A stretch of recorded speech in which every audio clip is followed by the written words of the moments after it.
All right, you guys, so in your book, Lesson 56 has angles and circles and proofs. Lucky for you, we are not doing the proofs part, okay? So this lesson should go pretty quick.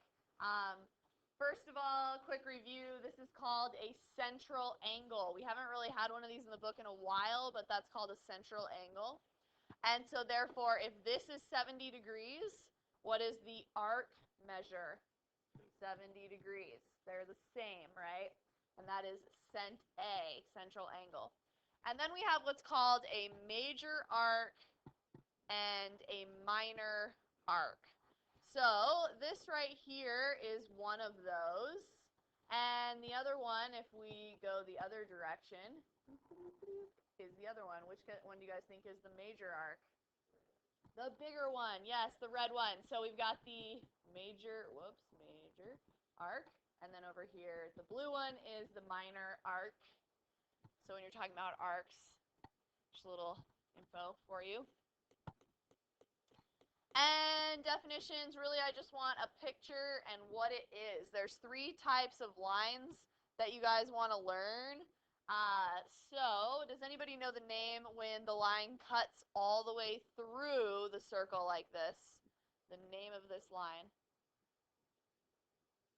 I don't have any geometry people here today, I don't think. So this line that cuts all the way through is called a secant line. Okay, and then the line where it just like stops, so it doesn't go all the way through here, it just stops on the end point. You know this one? What is it? It is a chord. Okay. And this last one, we've got this line. This part is not a part of it. I just drew it in here to explain the definition. That's the radius right there. We're talking about this line where it just touches one time on the end of the circle. Anyone besides Ethan? Ethan, you know this one? Tangent. Okay, good. This one is tangent. So just for your information, one cool thing that's important, and you will see in the book, is that anytime you have a tangent line, the radius and the tangent line always make a 90-degree angle. So you might want to draw that in. That's important, is that you've always got a 90-degree angle between the radius and the tangent line. Okay? So if you were to like have a triangle or something, you could automatically know there's a 90-degree angle. I lost my mouse. Oh, okay.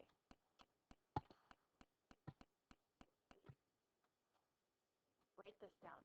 This is really important, and a lot of people forgot it last year. It's another one of those just kind of memorizing some stuff. So we've got, if 2 lines intersect inside a circle,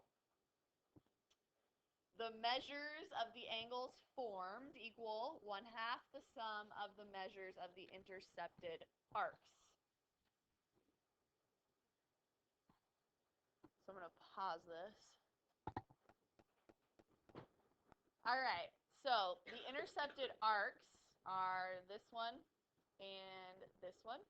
So if the chords are inside, those lines are inside the circle, we are always going to add them and divide by 2.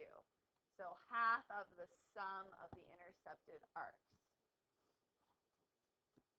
All right, so that's 140 over 2, which means that x is equal to 70 degrees. Okay, both of those x's are 70 degrees. So they're exactly the same, and they have to be the same because they are vertical angles right here. All right, so we always add and divide by 2, and that's it. I'll give you guys a moment.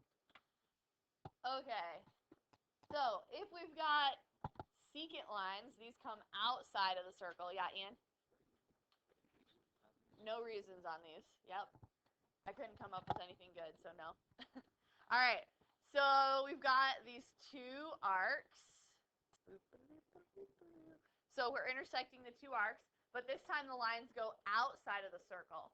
So if 2 lines intersect outside of the circle, the measure of the angle formed equals 1/2 the difference of the intercepted arcs. All right, so I'll give you guys a minute. All right, so what does this mean? It just means we take the bigger one minus the smaller one of the intercepted arcs. and divide by 2. So 20 divided by 2 is 10 degrees. So x, the angle outside, is equal to 10 degrees. All right, so subtract and divide by 2.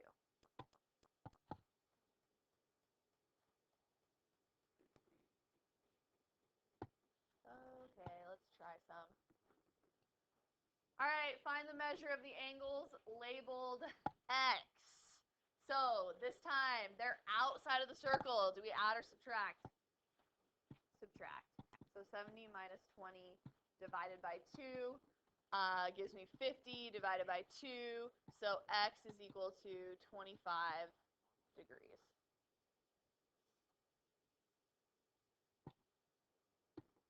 All right, find x and y. Okay, so for this one, this kind of goes back to some stuff we knew before. We've got this inscribed angle right here. So remember, if that's 30 degrees, then what is x?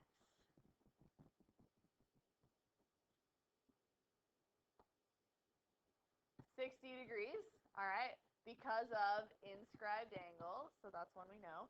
So x is 60. And then now we want to find y.